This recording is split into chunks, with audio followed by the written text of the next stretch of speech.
Hello and welcome to Pitstop. I'm Jacob van der Merwe. I'm joined by Mark Jones and Charles Bosch, still in our makeshift studio. We will be moving hopefully soon. As you can see in front of us here, I don't know if we should say just shamelessly copying or highly controversial, but what does this look like? I heard people say Land Rover Defender, but it's not. Well, you can't call it Defender. You can't call it a Land Rover because the name doesn't exist anymore. So let's just call it Defender. Okay. Are you 110% sure? No, I'm not commenting. Maybe just 90%. I'm staying neutral on this one. Mark? Well, I never got it, the invite to Jetour, so Charles has to be nice and... Okay, that's not a Suzuki Jimny, that's not a Jeep Wrangler. That's kind of a Defender. Yes, Chinese Defender. Yes, but I was also in China when he was there. Cannot reveal with who and what and how. Yes. But I was there, and what I did notice, because we're getting them here, is I had a person with me that hadn't been there before, and they were looking out the window of the bus, and my goodness, it was everyone, oh, look at that, oh, look at that. That sounds a bit like And me. exactly like you. The problem is, there is so much of this going on that you see a car, oh my goodness, that's up, oh, hang on, it's got a different badge on the front. It's well known, I mean, the Chinese are going to hate us for this, but they are well known to copy styling trends. So I saw a lot of cars, my goodness, that's a that, and that's a this, but they've got different badges. I mean, there are a lot more controversial cars like this at the moment going on. So technically that's a Jetour T2. T2, yes. So My Jetour T2. Obviously, Jetour came to South Africa as another cherry brand. Yes. They started with the Dashing and then the X70 Plus, just a bit of background. They're also bringing the T1, which is a bit smaller.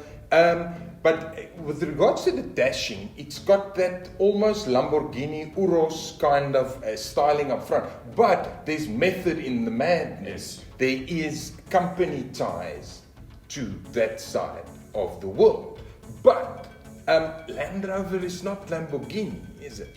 No, but if you look at it also with the greater things, we all know that the bigger Cherry Group has got a partnership with JLR. Because you're not allowed to use the Land Rover name anymore, so we call it now JLR on Defender and Discovery of their own brands. So that's where there's certain traits when you look at a Motor C9 or a J7. Yeah. They are always adamant, banging on. We've got an agreement with JLR and whatever. When you look at that T2, even though it's just a model, yes, it does look like a Defender, but then you could argue also that it is not a direct rip-off. It is more of a, in a sort of way, a licensed. I'm also just checking that. No, but what I'm trying to say is it's more of a licensed, legitimate type of copy, if you could put it that way. Do you think you mean they've like kind of with the parent, because there's always these joint ventures. Yes. So you think there's a little bit more than we copying this. There's a decision at a board kind of level that goes, guys, use the technology, use the stuff available. Yes, and but change it here and there. And it's going to be this, like with JQ and Amoda. Yeah. I mean, you can clearly see the JLR links. You can. You're saying that they're kind of okay, guys. We're sharing this stuff, so That's what because it's not. They didn't mention at the event. We can only speculate. But I mean, if you look at it, it looks like a Defender 110. But the other side. New one. Yeah, exactly. Yeah. There, I just said it. But I think there was sort of a way of saying, okay, you've got this partnership. Use whatever you want, but change certain aspects and don't make it look like.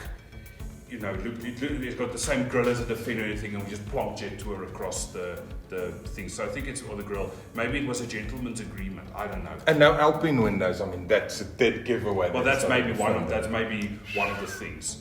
But there is going to be. They've got one called the Dark Knight, which is a special edition that they rolled out in China. That one looks so like a Land Rover. Let's just quickly get to price there. Speculation is, when is it set to arrive next year? Second quarter of next Second year. quarter, so before the midway mark next year. Talk is that even the top, is it the top spec, the all-wheel drive one, will be below 700? That'll be the basic version. The basic 700. 700. 1.5. Yeah, there's going to be 4 derivatives that they can bring in: 1.5, two-wheel drive, 2-liter 4-wheel drive, and 2-wheel drive, and later a hybrid. And Defender 110 starts Over at a not even over $1 million, 1.5. Yes.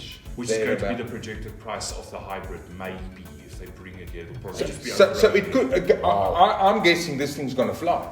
It is going to fly. I mean, we drove it, we went to Fuzhou, which is where the main, or just outside Fuzhou, where the Jetour factories. They build around 60 of those things an hour emerges from that factory. And it's another joint venture thing. Cars made by a company called Southeast. Southeast used to make Mitsubishi in China, and then Mitsubishi left China last year. So the Southeast factory builds Jetour T2s. Okay, so Mark, a guy that's now, we're talking about a Moda C9 that's probably going to get some of the premium SUV traction, like even a Merc GLC is looking. A guy who wants a Defender and he doesn't have 1.5, if he's maybe scraped together half of it, he's going to buy one. I think so. I do think so.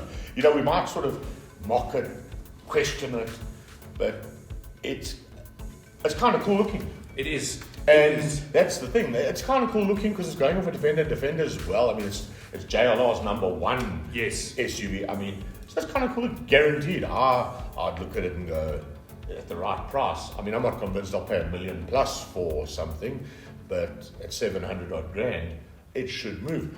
They'll only take, maybe what they will do, say, listen guys, from 11 to 12, that little allocation, can we just send to South Africa? So 1 hour on one day, once a month, they'll send 60 of you, and they won't even know they're missing. So it's just bizarre, the scales of production there. But yeah, I can see people buying this. I just want to emphasize what that thing is. It's not a body on frame. It's not a bucky-based SUV. So it's a traditional unibody-based SUV. It's got center and rear locking diffs. It's got 220 millimeters of ground clearance. It's got a transparent under-view camera where you can see we're going. It's not an ultra hardcore 4x4 like a Defender or so on is. It's been a runaway success, especially in the Middle East. They sell quite a lot. When I was in Abu Dhabi a couple of months ago with the Newness Patrol, they were everywhere. You saw them everywhere.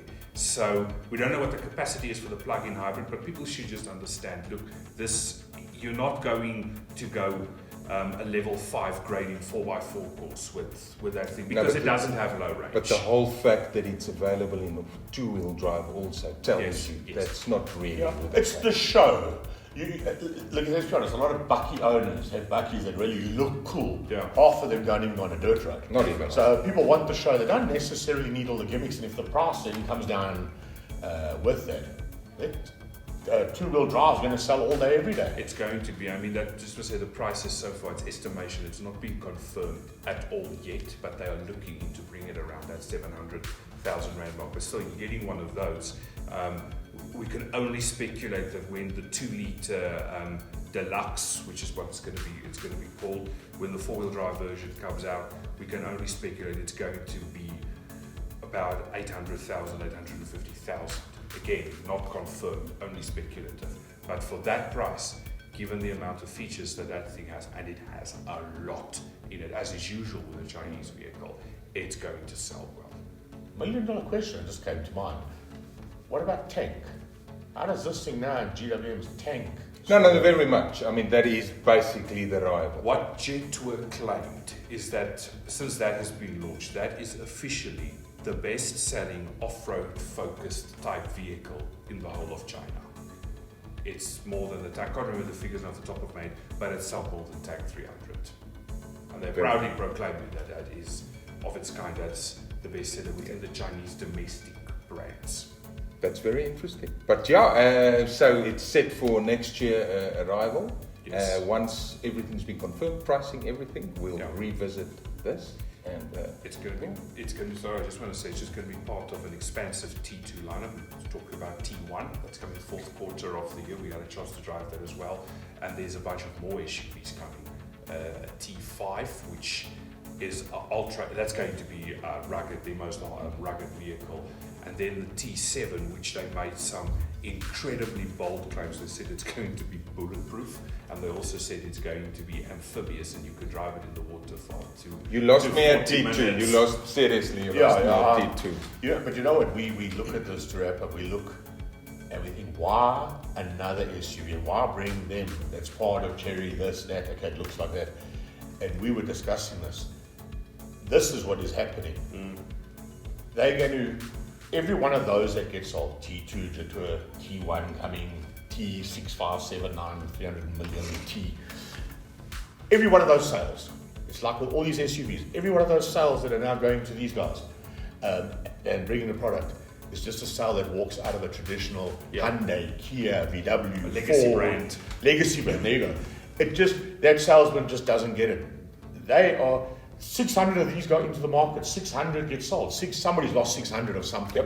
And it's not necessarily Jetour Motor. That's why they keep bringing the different brands. Yes. It's the poor guy, like, I'll use Kia, you're going to go buy a Sportage. It starts at whatever, and it hasn't got... This is an onslaught that's going to be as interesting as hell as it progresses. I think we're just going to see more and more of these cars on the road. It's going to be interesting to see how, because we've heard there's going to be a bunch of more brands. If you see some of the brands that we saw in China, it's just insane. And they're all coming to South Africa. It's the land of milk and honey now for the Chinese brands. A year ago we said more's coming, and a hell of a lot of them came in this year. So It's going to get more.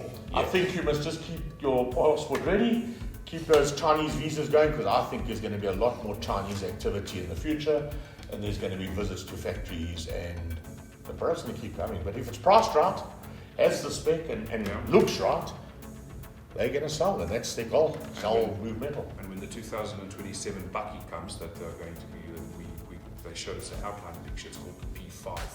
That is going to be quite something when that arrives. yeah, as soon as it comes, all of these things, especially this one, we bring you up to speed as always. Thank you for listening to Pitstop this week. I was joined by Mark Jones and Charles Bosch, and hopefully next time we are in the new studios. Yes. Surrounded by studio-y things. And Yes. Supermodels and Well, that's not going to happen. refreshments. We need a professional environment, boys. Oh, fantastic. Yeah. We'll have the budget for that. Well, if you like this podcast, please go and like it, share it, follow us. But anyway, keep on listening. Thank you for listening.